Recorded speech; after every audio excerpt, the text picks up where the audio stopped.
સુરેન્દ્રનગરના દસાડા તાલુકામાં ખેતરો જળબંબાકાર થઈ રહ્યા છે। 30 તાલુકામાં 3 ઇંચથી પણ વધુ વરસાદ છે। સતત વરસાદના કારણે ખેતરો પાણી છે। કપાસ સહિત પાક પાણીમાં ગરકાવ છે। બીટી કપાસ, એરંડા, જુવાર સહિતના પાક પાણીમાં ગરકાવ થયા છે। 3 જેટલા કાચા મકાનો પણ ધરાશાયી થયા છે। સુરેન્દ્રનગરના દસાડામાં જોઈ રહ્યા છો ખેતરો જળબંબાકાર। જ્યાં નજર કરશો ત્યાં લાખો કરોડો રૂપિયાનું નુકસાન ખેડૂતોને થઈ રહ્યું છે। જ્યાં નજર કરશો જ્યાં તૈયાર પાક આપ જોઈ રહ્યા છો કે પાણી થઈ ગયું છે। કપાસ સહિત પાક પાણીમાં ગરકાવ થઈ ચૂક્યો છે। વરસાદ 2 થી 3 દાડાથી એક જ ધારો સતત 10 ઇંચ જેવો પડી ગયો। અત્યારે હાલમાં વ્યવસ્થા પૂરા ભરી રહ્યા છે અને મશીનો ચાલુ કર્યા છે। ઘણો વરસાદ છે। 5 તારીખથી ચાલુ થયો છે અને અત્યાર લગી બંધ જ નથી થયો।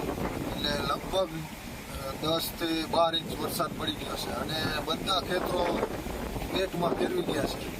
તો અમારી માંગણી એવી છે કે એસડીઆરએફની જે યોજના હેઠળ જે ખેડૂતોને લાભ મળવા હોય પાત્ર તે અધિકારીઓને અમારે જણાવવા માંગીએ છીએ।